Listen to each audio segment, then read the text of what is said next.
What's up, football-loving maniacs? Time for another edition of Three Honest Lads. Yes, I painted my face for this one. Yes, I did have a cocktail yesterday. And yes, I fell asleep.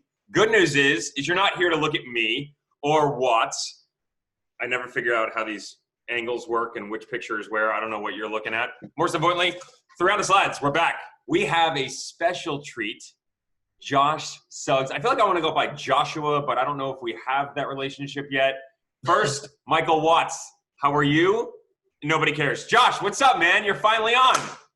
It's good to be here. I care about you, Mike, so I'm interested. Thank you.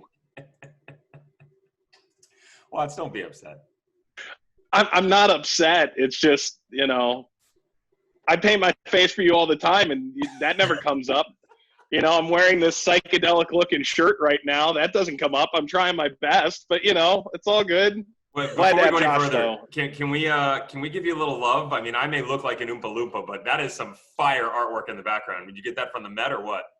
This was not my choice. I agree with it wholeheartedly, but after the situation during the USL halftime block that was airing this week, where people were asking if I had been imprisoned or why I wasn't on games, but I was in an empty room, I'm up in my game. Raise your game is what that's what the kids say. Not bad. It's a solid $3 at the local, I'm not even gonna. We just do this interview. Yeah, we'll go. All right, let's see. Come on, man. Josh, let's get it out of the way. Do you ever get called Joshua? Is that like a mom thing when you're in trouble? Yes, my wife calls me Joshua when I'm in trouble. Perfect. My mom as well, but that's pretty much it. Most people call me Suggs or Suggsy. Hardly anyone calls me Josh. Okay. Hardly anyone calls you Josh. Yeah. Interesting. What are we calling you? We should go by Taylor. Let's go by the middle name. Oh, please don't, man. Yes. Let's swiftly get you through this, pun intended. All right, let's think. Watts, help me out here. Humboldt State, Orange County, Colorado Springs, San Jose. Where does he play now? New Mexico United. Rowdies. I mean, this kid's been all over. Admired you from afar, man. Let's just start here. This league has grown a lot. Leaps and bounds. You've been around it. Just kind of walk us through the past couple years for you. It doesn't have to be team specific, of what you've seen in the growth of this league and what it means for this country. Yeah. Unbelievable growth. I came into the league in 2011. That was the first year I think it was USL Pro. Man, the stuff that we were doing then would be considered shocking today if we were doing it now. I mean, some of our trips were just ridiculous, and now the fact that at New Mexico United, maybe not this year, but last year we're playing in front of 15,000 fans. I mean, like at my time in San Jose, we were playing in front of 10, 11,000, So it's grown tremendously, and it's been so cool to be a part of it and just watch not only the league grow, but the game grow in this country. It's funny. I spoke with Braden Cloutier, the head coach at Orange County, about what this league was like a decade ago, and because Orange County was one of the teams that was around when it first turned into USL Pro. So I'm going down this rabbit hole, and I go on Soccer Way, and I realize the first game Orange County played in that era, you were in that game. Yep. What's that mean to you that you have the longevity that you're the answer to trivia questions at this point? You've been around long enough. You're making me feel old, man. Hey, look, we're like practically the same age. So like I'm the answer to no trivia questions, but be proud. Yeah, my first game, I think it was in April, and it was 2011. We were in Puerto Rico, and back then we were the Los Angeles Blues, and we used to take red-eye flights out of LA because they were more affordable. So we take a red-eye flight out of LA. We go to I can't remember, somewhere in Florida, then go to Puerto Rico. And we stayed in Puerto Rico, I think, for 3 weeks. And we played maybe 4 games in Puerto Rico. They had like 4 teams in Puerto Rico at that time, maybe 3 actually. And Antigua. They were a team back then. But yeah, my first game was in Puerto Rico. I came on, and I think we won 3-1 in that game. But yeah, I mean, way different time, man. Josh, go back for a second. Mike and I were talking about it, and I kind of alluded to it to you before we jumped on air. Humboldt State, a lot of people, I don't think people in the country in general realize the powerhouse players and teams that are in Division II. A lot of them I'll put money up against at any day of the week. I mentioned to you that I live in South Florida. Lynn University is a big one. Barry's done some stuff. Tampa on the West Coast.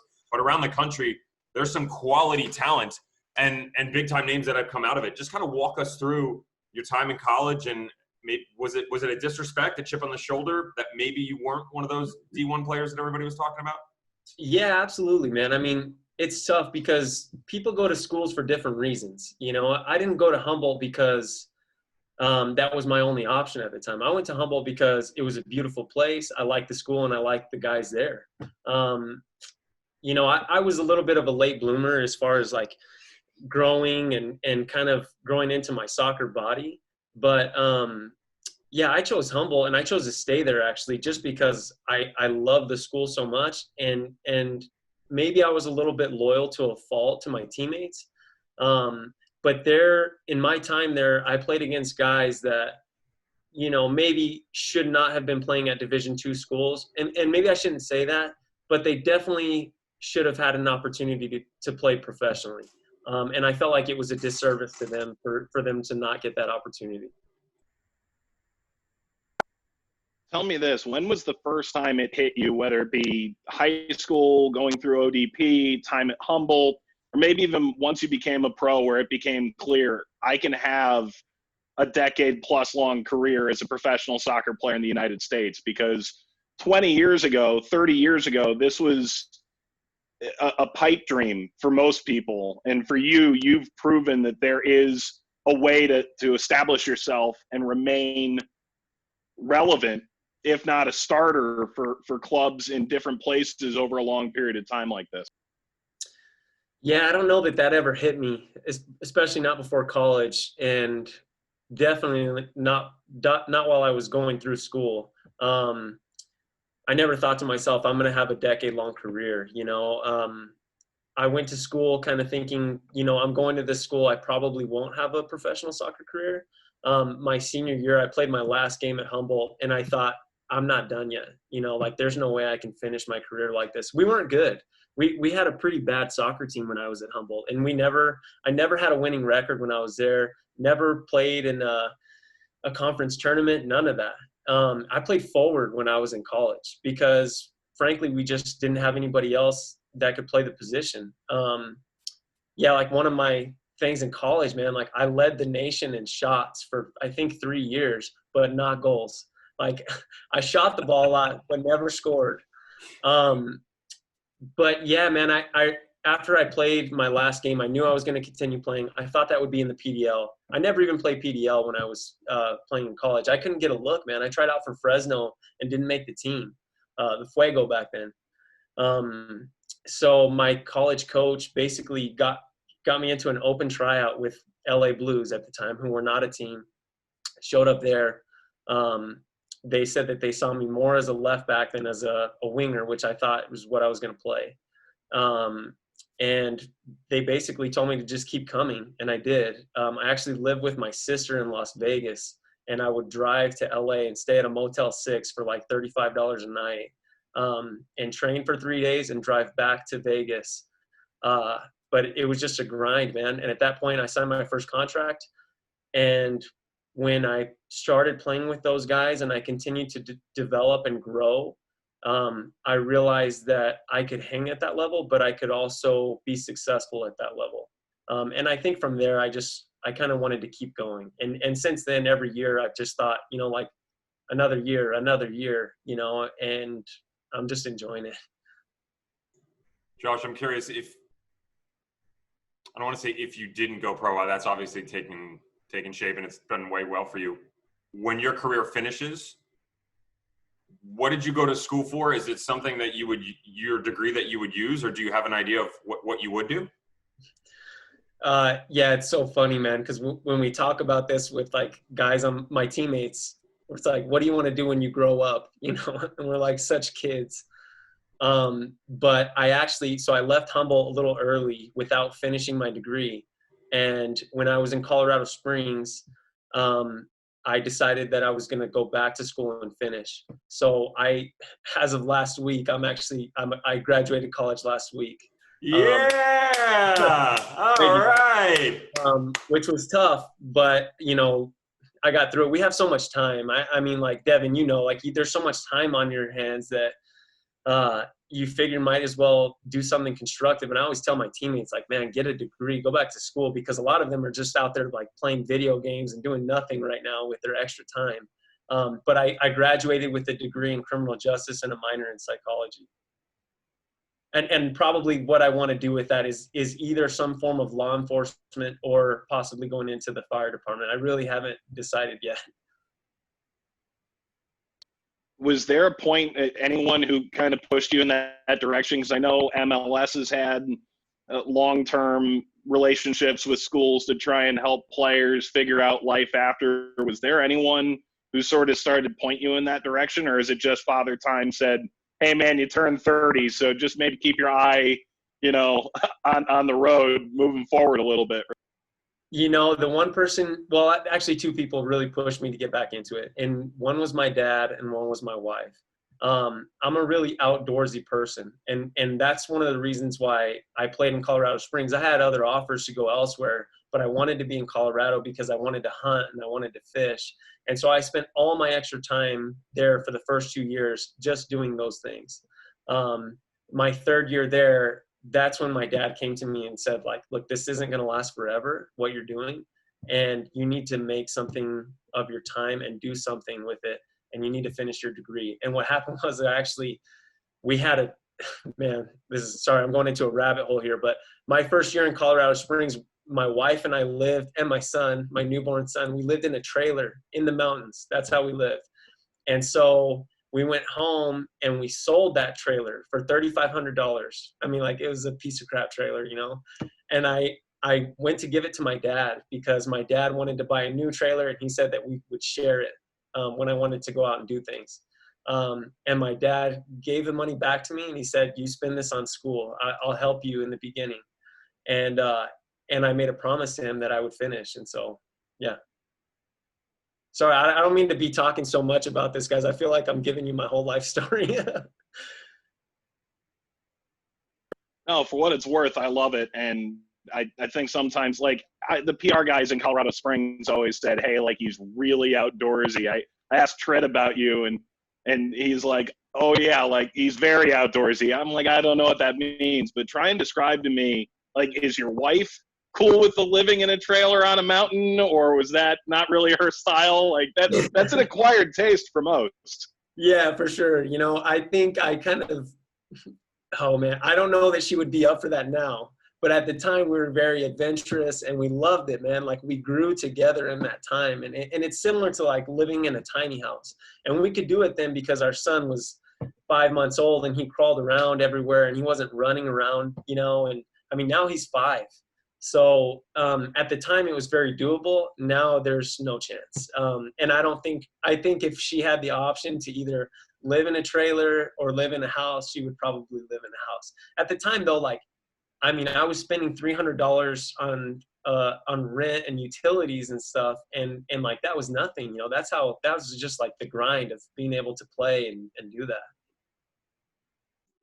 Let's go specific with some of your time at Colorado Springs. Tritt's been on here. He's an honorary lad, been very vocal about what it was like in the culture. I'm going to say this in the nicest way. You guys just had no freaking budget whatsoever. And, there were times where he said, look, man, I can't even bring a full 18 on the road. And, you're That's traveling, right. You're getting loanees and academy players, and you guys still got results and had some pretty good performances and runs some years. What was it like for you there? What was Tritt like? And just kind of talk about the trials and tribulations of having to deal with situations like that. Yeah, man, my time in Colorado Springs was extremely unique. Tritt is a super old school guy. Like, you talk about the difference between Tritt and Troy, and it's night and day because, I mean, I was thinking earlier, like, something popped into my mind about Troy likes to do meditation sometimes at the end of training. And I can't even imagine Tritt. Like, if someone brought that up and said, hey, I have an idea. Let's let's meditate after training. I mean, Tritt would laugh you out of the room. Like, there's no chance. So the way, oh man, I have to be careful because I don't want to say anything that gets anyone in trouble. But the way we got on with it there in Colorado Springs was like, you know what? We're not going to get any help, so screw it. Like, we're going to do it on our own, and we know we're up against it, but we're going to thrive because of that. And it made for a pretty, like, considering what we had, we were decent. You know, I don't think people realize, like, they look at us and we didn't have the best results against like a Phoenix or whoever who has like a decent amount of money, you know, and we have maybe not even a quarter of what they have. And we're struggling with all these issues, but at the same time, like, we're still competing, you know? And I think that was more so just from like heart and spirit and blue collar work ethic than it was talent, you know? I'm going to jump ahead here for a second. I'm curious because I have an idea of where Mike's going to go with the next question, but I'm curious, would you, if the New Mexico United opportunity didn't come your way, would you still have left? Yeah, I was ready to leave. I really, really loved my time in Colorado Springs, and I thrived there. Like,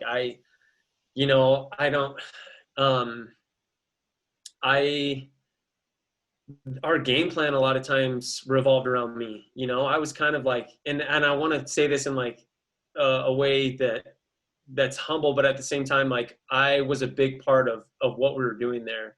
And I didn't really want that as much. You know, I'm a left back. I shouldn't have to be the guy who's making the most impact on the field, you know. Even though I did enjoy that in my time there, I was ready to move on. And I also recognize that, you know, I'm in the prime of my career.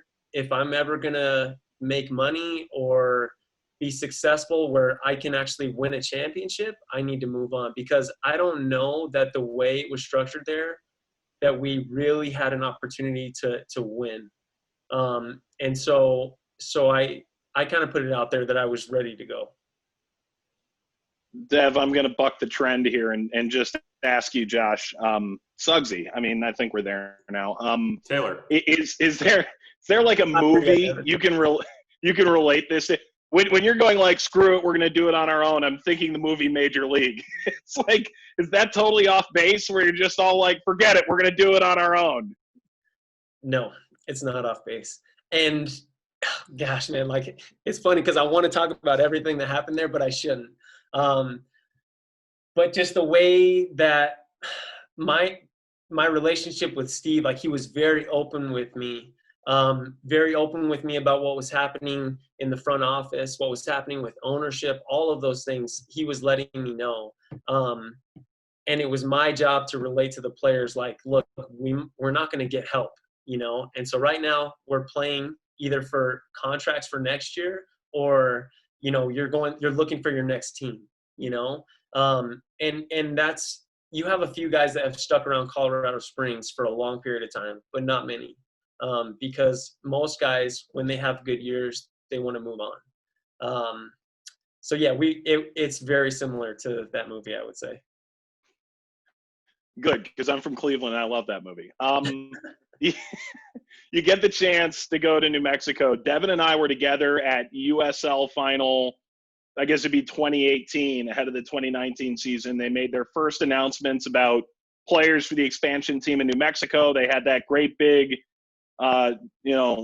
watch party for the championship game that we showed on ESPN2. So all that is still really visceral to me, but to you, one thing Troy told me last year that really stood out to me was Josh Suggs' intangibles are the kind of thing we're trying to build our organization around. He was so high on your intangibles. What did it mean that you were among the first in the door to a club from your home state? Oh, man. Yeah, I mean, it's hard to talk about it without having to go into a big, long backstory.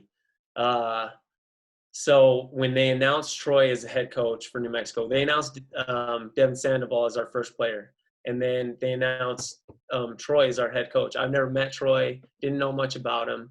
But as soon as they decided that they were going to have a franchise in Albuquerque and in New Mexico, I knew like that's my number one. That's where I wanted to be no matter what. So they announced Troy as head coach, and immediately Luke Vercoloni was my teammate at the time, and Luke knew Troy. And I asked Luke for Troy's email, and I immediately sent an email to Troy. I said, "Hey, Troy, listen, I'm in the middle of my season right now. I just want you to know that I'm very interested in coming to New Mexico." And Troy didn't get back to me right away. And I think like a week and a half later, he wrote me back and said, "Oh, thanks for your interest. We'll be in touch," or something like that. And I was like, man, this guy is not interested at all. Do you know who I am? I know, right? No, I wasn't thinking that. I thought that they had a guy in mind. And it wasn't me. And so I was like, you know what? I'm okay with that. Like, I'm going to have to move on. So, and at the time, you're not really supposed to be talking to other coaches, you know, like you're not supposed to do that. But there's a little bit of like a wink, wink, like, hey, we're interested in you. And so there were other teams that I was interested in, and it's funny because, and they were interested in me. Some of those teams are my biggest rivalries now. I won't mention names, but you guys could probably figure it out. Oh, if he's in a Phoenix Rising jersey, are you kidding me? No, Josh. No, I didn't say that. But maybe. And so Isotopes, got it. That's sort of where I was planning on going. And the day the season ended, we played Tacoma. That was our last game. We played Tacoma. We went home. And that same day, I get a call. It was actually, I was going into my exit meeting with Trey. And I get a call. And it's from a number that I don't know. And it turns out to be Troy. And he's like, hey, listen, I've watched every single game. We're extremely interested in you. I've waited until the season ended because I know that's like the right thing to do, and I wanted to give you time and I wanted to respect your season. But I just want you to know that we're very interested in you. Like, should I talk to your agent? Like, how can we go about getting this done? And I was like, oh my gosh, man, I thought there was absolutely no interest. And it turns out that he's been watching me the entire time. So from there, it's actually funny. I was in camp with the Rapids for a bit. I had a good season, and the Rapids were interested in me. And so I was training with them and trying to figure out if I was going to sign there or New Mexico. I ended up signing with New Mexico with a clause that said I could go to the Rapids, but the Rapids were trying to figure out a way for me to sign with the Switchbacks and then with the Rapids as like a backup in case it didn't work out because of their partnership. It was a little bit strange and weird.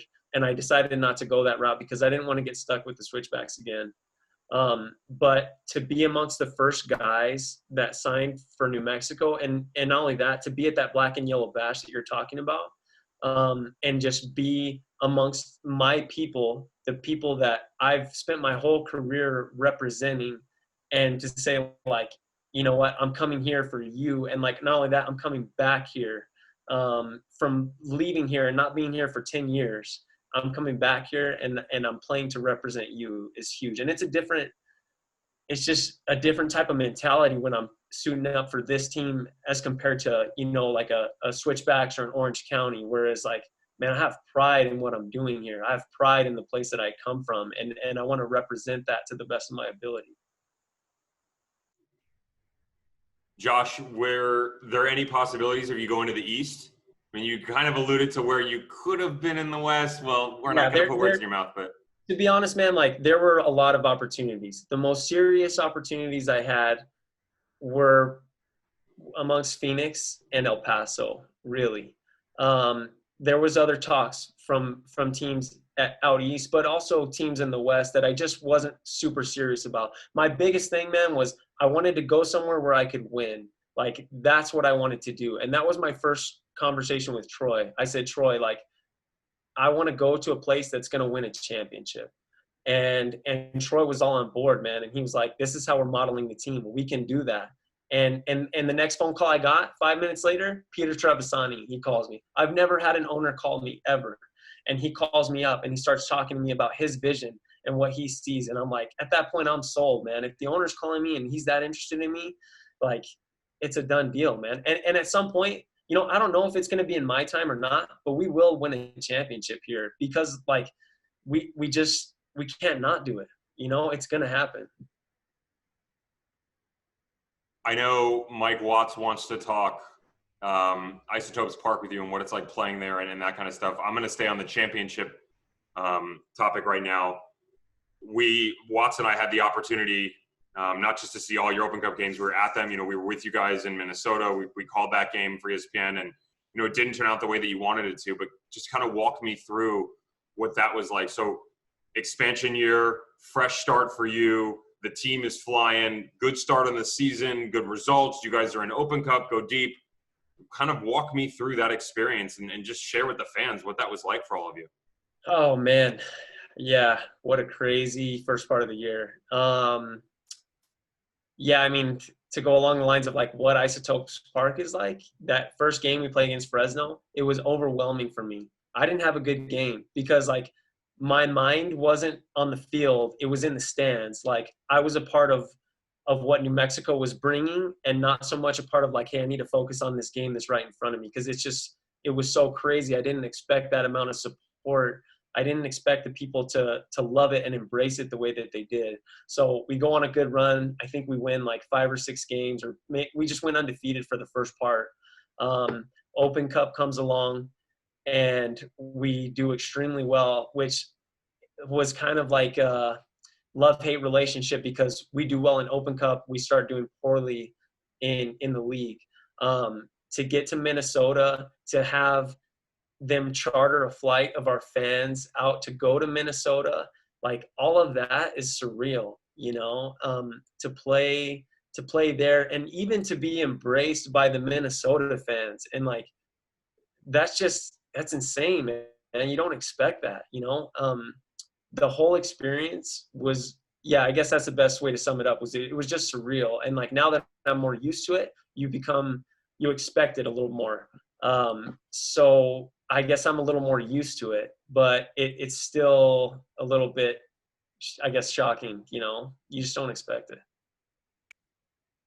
To follow up on Isotopes Park for a minute, you grew up in Las Cruces, right? That's right. Yeah, so I think you are well aware sort of the collegiate history of soccer in New Mexico.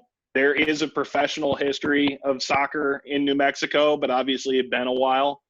What was the culture like when you grew up, to the point where you get there for the inaugural game of this new team and there's like 13,000 people there? I mean, like, I remember the first game watching it as a fan going, oh my God.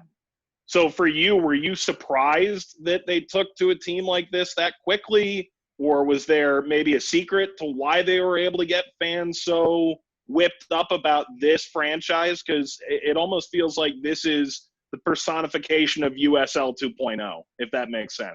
Well, yes and no is the answer to that. Because, I mean, I think you're always going to be surprised when it takes off the way that our club did. But at the same time, New Mexicans are the proudest people that I've ever met. So when you give them something to be proud of and to take pride in, like, they're going to embrace that. And the way that they've marketed the team to where, like, they say, it's not about soccer. It's just like soccer is the platform that we're using to come together and to be united. And it's not Albuquerque, like, it's the entire state. So we have people coming from all over the state, like all these little tiny towns and pueblos. Like, people are coming out here to just be a part of something that New Mexico is doing. So in that aspect, I'm not surprised to see the way that everyone has just embraced the club and come together. And it's hard to find someone who doesn't like the team in New Mexico. Like, everyone knows who we are and they all love the club. They all want us to be successful. So I think I was a little bit in awe of it the first game. But as we continue to go and we continue to grow, it wasn't a surprise anymore. Speaking of success, first time you guys, I want to talk rivalries. You and I had a little brief chat about it, but the battles against Phoenix Rising have been insane. I don't want to talk the game that just happened. I want to talk big picture. I want to know what it's like to be at Casino Arizona Field, being one of the most hated people there. I want to know what it's like at Isotopes Park when you guys are cruising. And, it's up until, you guys won Open Cup. You drew the 2 previous league games. They win this league game. Just walk us through it. Like, what is that like to be right in the trenches of all of it? Yeah, I think Phoenix is our biggest rival. I don't think there's any question about that. I don't know that they hate us as much as we hate them, but it's definitely there, man. Like, there's tension there. And the fact that, like, Santi goes there after, that adds to it for sure. Yeah, it's tough to describe, man. When I think of Phoenix, and I got into some trouble last year. I don't know if you guys know about that, but I spoke a little too candidly on another podcast. It was right after a game, and we were talking about the game, and I opened my mouth a little too much. So I have to be careful what I say again, because I don't want to be, subject to all the hate at Casino Arizona Field. I have nothing but respect for them. I think they're the best team in the league. I think they have the most talented players in the league. Like, if you don't think Phoenix Rising is the best team in the league, then you're just wrong. They are. But they're the opposite of us. And I think everything they do is different than the way we do it. It's funny. I saw an article on the USL that compared the 2 teams, and I don't think there's any comparison. We're very different. Our culture is very different than their culture. And I don't mean that in a negative way against Phoenix. I just mean that, like, we're just different. So, the rivalry's it's there, and it's very heated, and I look forward to games in the future against them. In fact, I'm disappointed that we're not playing them more in the regular season, especially after our last game, because I felt like we showed very poorly against them. I'd love to play them in New Mexico at some point again. But, I guess depending on playoffs, that might be until next year. So there were 3 things I wanted to follow up on. The first was, I forgot about that quote, and I don't forget now, and that's – you got in some trouble, man. Yeah, that was stupid for me to do that, first of all. And without showing them respect. That's the thing, is, like, this team is the best team in the league. I could very well be in Phoenix right now. I don't hate them. I respect them, but it's a very heated rivalry. Yeah. I think it was when they were Arizona United. You scored an Olympico on that team, didn't you, when you were in Colorado? Yeah, I did. So that came to mind. The other thing is, what's the worst heckle you've gotten there? Because I think Troy, Devin, correct me if I'm wrong, but he said the first time he went there, he was walking with 2 assistant coaches back to the locker room, and a fan yelled out, "Have fun at prom," to Troy Lesane, which is hilarious. But what's the biggest dig you've ever gotten in at Casino Arizona Field or whatever what it is? Man, it's hard to think of just one. They're brutal. These guys are brutal. And honestly, like, after I said what I said last year, I was like, man, I'm in for it. I'm really in for it when we go there. Luckily, we played there and there weren't fans. Actually, there were some fans that were outside of the stadium. I don't know if you guys can hear that or see that on the broadcast, but they hang out outside of the stadium, and they heckle us from, like, way outside the fence. So I'm sure there's more to come there, but it's hard to just pick out one specific one. Troy, we're going to, before we get you out of here, we're going to have a little fun. We're going to play a game. We switch it up. Sometimes we do trivia. Sometimes we ask about subtle nuances. Candy is the big one, chocolate or gummy candy, stuff like that. But we came up with a new game. It's called True False. Probably 7 or 8 questions, and then we'll let you go. It's very confusing. It's very difficult. It's 2 options. True, false. It's difficult, Josh. I'm sorry. I'll be all right. I'll try to get through it. By the way, Watts leads in, and he's like, I've only got 3 things to follow up on. Like, 3 things. I got 37 questions I want to ask you to follow up on. I just wanted to make sure I remembered all 3. If I had only listed 2. I can't believe you remembered the Olympico. I forgot about that. I can't even believe you remembered that. Truthfully, I've had that on my board for so long, because when you guys play, like, as a commentator, and I think Devin would agree, those are the games we're amped up to call. Yes. And for me, it's like, what way can I differentiate a player's performance against an individual team? That's been on my board now for 4 years since it happened. So, like, I've been waiting for the moment, but I didn't get the call for this week. I didn't get to do the Phoenix, New Mexico game. Oh, that's awesome, man. That's First of all, don't let him fool you. You didn't get the call. We all know what you're doing. You're taking a little vacation. You could have been here with gardening. me. Yeah, you're gardening. He's in fine art appreciation month.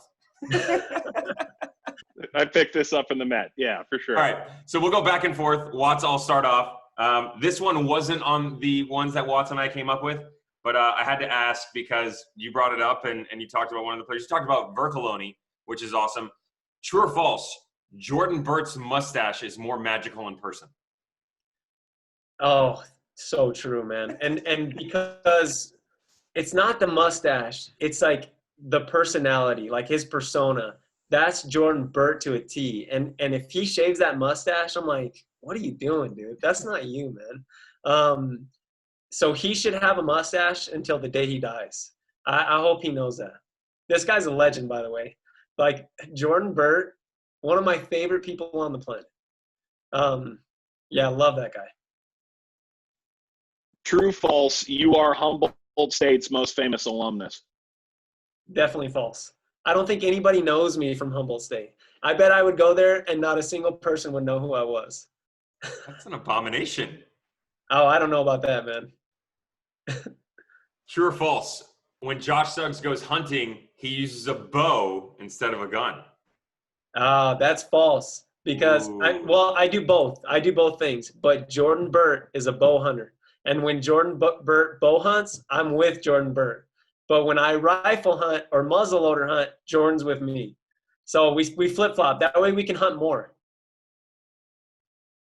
True or false, Josh Suggs could be on Bassmaster if he wanted to.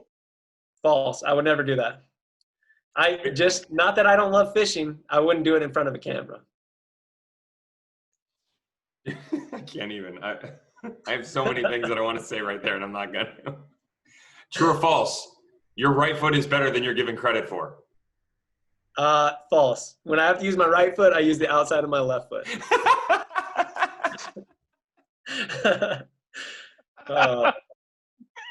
Don't tell I feel that pain, by the way, because I'm left-footed too, so I know how that is. True, false, you are a craft beer drinker. Oh, man. You know what? I used to be, but not anymore. I have like a gluten-free – I'm going through a phase right now, man. I drink hard kombucha. Don't tell anyone that. But, yeah, that's – Yeah, no one listens to this podcast anyways. You're cool, bro. Yeah. Holy smokes. I can't believe I just told that. I should have just said yes. Yes, I love craft beer. No, only hard kombucha, no booze, no beer, nothing? Yes. I mean, sometimes I'll have a mixed drink here and there when I'm like celebrating, but nothing crazy. I don't drink that much. So okay. I guess that's a real answer. I take care of that for you. Don't worry about that. True or false? True or false? I have a pretty good idea based on what you said. Josh Suggs drives a truck. Absolutely. Good, True. man. What kind of truck? It's a Ram 2500 Cummins engine. I just sold my 1500. I don't want to talk about it. Watts, go ahead. Bad move, man. So happens. True, false.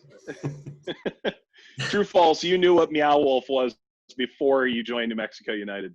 False. I had no idea what Meow Wolf was. I've been there, but I haven't been in it, which is kind of a shame, man. But like my personality, I'm not the kind of guy who's gonna go to an art collective or a museum. I kind of try to avoid people. So Meow Wolf is new to me, and I still haven't really experienced it. True or false? Troy Lesane is not allowed to ride the go-karts because of his height. Oh, man. Listen.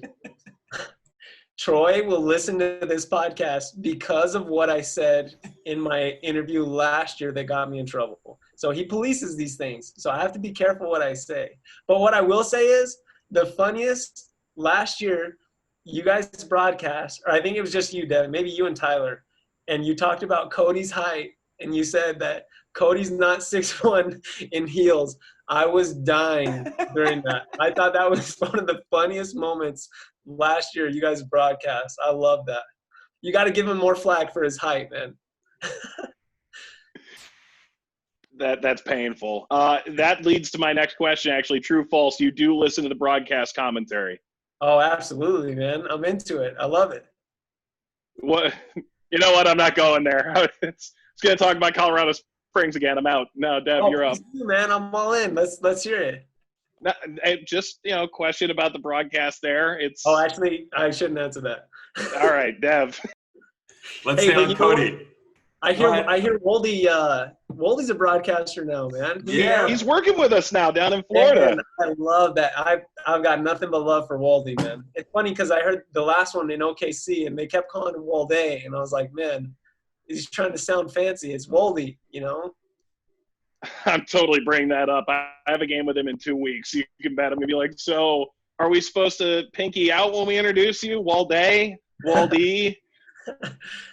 That's funny, man. Let's stay on Cody. True or false? Cody Mizell yells more on the field than any player you've ever played with.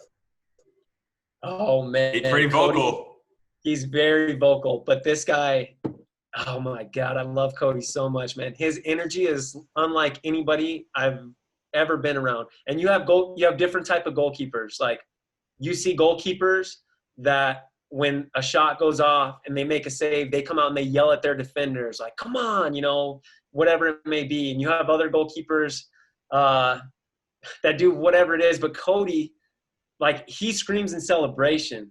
Like, he's just so amped all the time. And from the moment this guy wakes up at 4 o'clock in the morning to the moment he goes to sleep, like, his energy is unrivaled. So he screams a lot, but a lot of it is I guess incoherent. He's just like pumped to be there, man. He gives relevant information for sure, but when you see him screaming on camera, it's just more like, that's what it actually is. He is an indiscriminate screamer, is how I'm going to describe it during the next broadcast. Yes. Josh, true or false, you now actually prefer left back to left wing? Yeah, for sure, man. When I play higher up the field, the angles are different. So when I'm getting the ball higher, my back is almost facing the goal, which is more difficult for me when I'd rather have the ball facing the entire field and you have more options there. I also like running from deeper because those runs a lot of times are more unseen, I guess I'd say. That right back isn't expecting you to make that run from as far back as you are. Whereas, like, if you're on that right back's back shoulder, they're marking you at that point. So I'd rather play a little deeper. We interviewed this next one at the final last year, and we had a little fun with him. True or false? Kalen Ryden is a better scoring option than Josh Suggs. Oh, 100%. I'm an assist man. I'm a passer, man. Kalen's a goal scorer. I don't know where this started. I think it might have started at Monarchs. We call him Golden Helmet. This guy, like, he is fearless, man. He will put his head in front of anything. It does not matter. And he does the same thing in training. Like, he does not hold back. This guy is one of the bravest players I've ever played with. True, false? Didier Drogba is the biggest player and probably best player you're ever going to play against, even at the time, advanced age. Yeah, absolutely true. I mean, what a legend this guy is. And it's funny, I don't know how much this gets talked about, but with Drogba, you think you're going to go play, I guess when I was playing against him, like 2017 or whatever it was, you think you're going to go there and you play against guys not at his level, but against, guys who have done something with their career that a lot of us will never reach. And they have these big egos and they throw their hands up and they're frustrated and upset about the quality of players they're playing with. But when I played against Drogba, man, like, this guy is encouraging his teammates. He's like, they're applauding their effort. And you don't see that, man. Like, this guy, to me, I never had the honor of playing with him, but he seemed like an unbelievable teammate and captain for that team. And I should add also, he always took the time to make sure to speak to every single one of our players on the opposing team. And, like, he had multiple jerseys to give to our teammates, which I was never about that. But he would go out and, like, give our guys his jersey, which is crazy, man. Like, you just don't see that. Like, you'd say that's ego, but, like, yo, it's Drogba.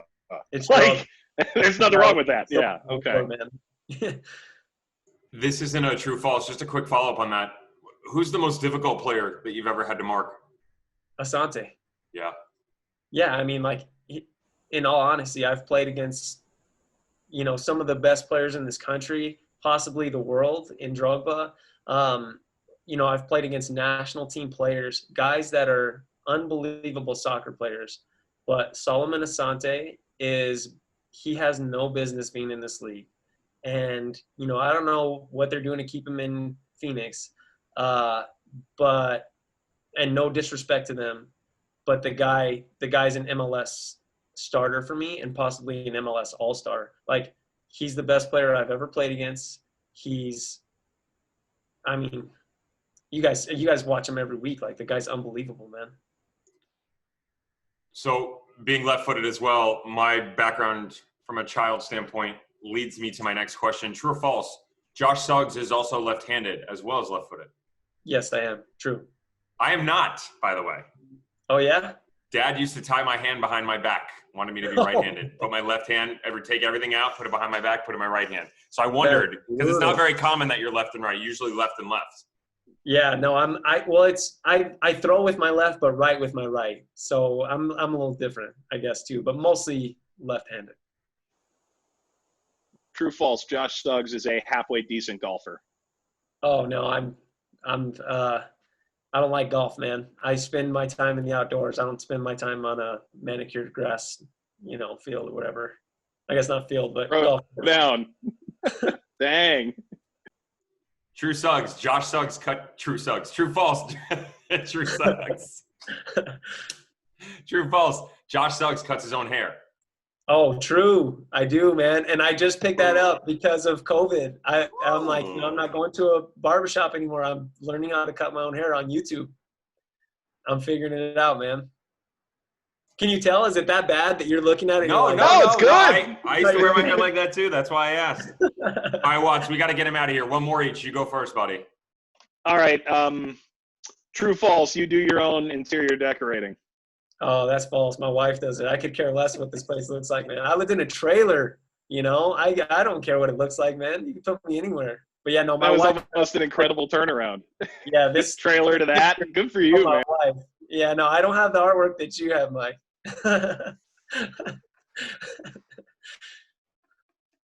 Watts, you weren't available for your interior decorating. This is what I'm doing during the pandemic. I can't fly up and down as freely as I used to, so I'm just lending my brain to interior decorators everywhere. You're all welcome. Last one, buddy. True, false. Josh Suggs would be a good coach. Oh, man, that's tough. To be honest, I don't have interest in coaching. Would I be good at it? I think so, yeah. I think that I would probably, like Troy's best attribute is that he manages players, man. He manages personalities. He knows when to put his arm around a guy and when he needs to, put his foot up their ass, I guess I'd say. I would be decent at that. I think I'm good as a captain at doing that. I think I have a pretty good tactical mind when it comes to soccer. But do I have interest in that? Not really. I think that when I finish playing, that'll kind of be it for soccer. I did my time. I enjoyed it. I made the most of it. I don't have an interest in putting in the same amount of work that our coaches do. And I think that's what did is seeing the amount of time and effort that our coaches put in at New Mexico United makes me think like, I don't think I could do anyone a disservice by not giving that much time and effort into the game that they are. Great answer, man. I know how you feel. And I think it takes someone special to say it and mean it. And, a lot of people want to go into it and try it and it doesn't work out. I admire you for at least having the honesty to come out in that way. Watts, I think we're done. Do you want to say anything before we get out of here? No, just I've been a big fan for a while. Thanks for stopping by, Josh. Now that we're on a second name basis, I'll make sure we keep it that way going forward. But, Well, third name. Devin tried to use your middle name earlier. That was a no-go. Devin, don't be doing that during my games, man. Don't be calling me Taylor. Everyone's going to be confused. Oh, that's, Josh scores goals. Taylor provides the assists. Well, I don't know about that. Josh, we appreciate it, buddy. I'm pretty sure I know the answer because I tried to a while ago. You are not on Twitter, correct? I'm not. No, I'm not a big social media guy, man. I have Instagram, but it's mostly to follow my teammates and things that I'm interested in. I don't really post a lot on it. I'm jealous. Trust me. Okay.